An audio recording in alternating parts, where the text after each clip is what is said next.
Jai Hind students, today we are going to study Part A Statistics in Economics Index Numbers Part 2 video. So today with just an explanation of inflation that we had seen last class. So we can just say that inflation is increase in price level of goods and services, and deflation is decrease in general price level of goods and services. So this is what the general difference between inflation and deflation. So just see how we can say that this is the pattern of inflation. So you can see the 1 liter of cow milk and petrol and cinema ticket. These are the examples of inflation. Just see, you can see in for example in 1947 cow milk rate was 0.12. Now it in 1975 it has increased to 2.50, and 2019 it has increased to 46. And also similarly it was in petrol price also 0.27 was in 1947, then 1975 it was 1.70, and in 2019 it was 68.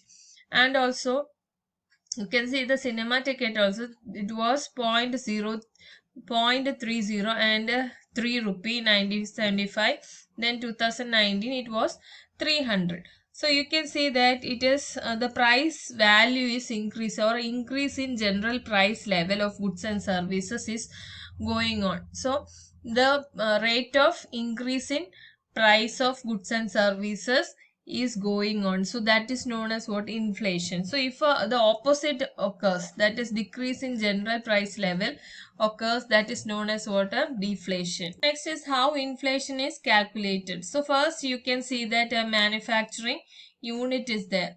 From there, after manufacturing, it is sold to the wholesalers, that is X, Y, Z, we don't know. Next, the consumers, individual, he gets the what product. So that is known as what? The wholesale, the calculation how it takes place, that is from the manufacturer it goes to the wholesale price index. So from there wholesale price dealers, or we can from this for to calculate this how inflation is to be calculated, that is I am going to tell. So by wholesale price index alone we can detect the inflation.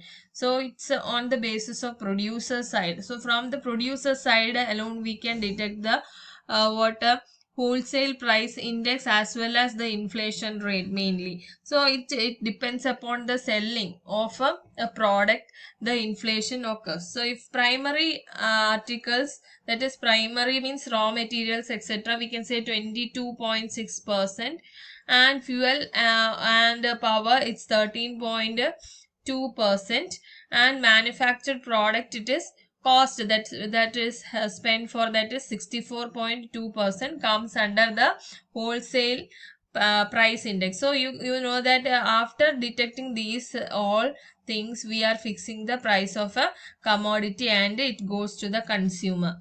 So next wholesale price index, just we can study it in detail. Wholesale price index very much helps us to eliminate the effect of changes in prices on macroeconomic or aggregates such as national income, capital formation, etc. So the wholesale price index is widely used to measure the rate of inflation at regular intervals. By inflation, we mean a general or continuing increase in price level. If there is extreme inflation, sufficiently large, that is if extreme inflation means large price rise, so money may lose its traditional function as a medium of exchange and as a unit of account. So the ultimate effect is that it lowers the value of money. So how much we are ready to spend, that doesn't matter. The price of a commodity becomes higher and higher, then we can't afford that product if it is a needy thing. So wholesale price index is very much helpful us to eliminate the effect of changes in prices on macroeconomics or this national income calculation. So yeah, as we can study the wholesale price index, then we can judge the price ratio, how it is increasing and how it is changing. So as a result, we can put into the calculation of this national income, so or capital formation. So additional capital, if we want, we can increase, then we can produce sufficient goods so that our the price rise or the availability of goods and services will be tackled. So point wise we can study it. The wholesale price index indicates the change in general price level. So it is helpful to indicate the change in general price level. Unlike CPI, it does not have any sample consumer category. So it does not, as it is not dealt with the consumer side, it doesn't have a part of category or anything. So the commodity weights in the WPI are determined by estimates of commodity value of domestic production and value of import inclusive of import duty during the base year. So as it is wholesale price index, so if we are what importing, we are producing in our country alone, and also sometimes we may be importing some goods from other countries also. So the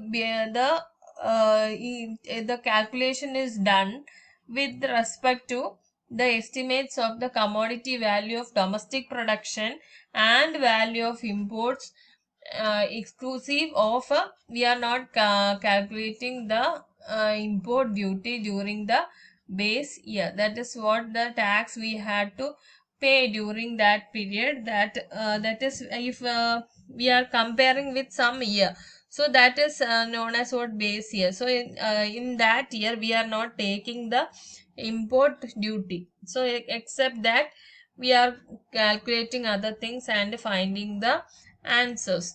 So it is prepared on weekly basis. So it is only the for finding the wholesale price index, it is found by on the basis of weekly. So next, commodities are broadly classified into three categories, which are all primary articles, fuel, power, lights, lubricants, and manufactured products. So under these three categories, the whole commodities price has been fixed. Next is uses of wholesale price index, helpful in forecasting the demand and supply condition of the commodity in the economy.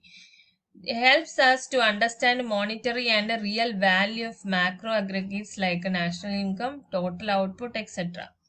Used to calculate the rate of inflation in the country. Useful in cost evaluation of various projects also. So next, rate of inflation, how it is calculated. So it is dealt with a formula xt minus 1 divided by xt minus 1 into 100, where xt is equal to wholesale price index for t week and xt minus 1 is wholesale price index for t minus 1th week. That is, this is t means current week, and minus 1 when it is minus included minus, it is previous week. So by comparison of these two values, that is rates of previous and this week, the value of inflation has been detected, rate of inflation has been detected. Next, see a question, how can we calculate this? So this question we have to calculate wholesale price index for week 1 is equal to 800 and for week 2 is equal to 880. Calculate weekly rate of inflation. Rate of inflation is equal to xt minus 1 divided by xt minus 1 into 100 is the formula. So here where t is equal to xt is equal to wholesale price index for the second week, that's equal to what, 880. That is for the second week means what, current week. Okay, just passed away week, that is known as what? 880. Second week means XT is equal to 880. Then XT minus 1 is the previous week, that is which week has been passed away. So wholesale price index for 2 minus 1 week, that is first week, is equal to 800. So weekly rate of interest is equal to, as per the formula you have to do 880 minus 800 divided by 800 into 100. So you will be getting 80 divided by 800 into 100. So that is equal to 10%. So 10% is the what a weekly rate of inflation. So hope you understood. Thank you students. If you have any doubts, please ask me. Thank you.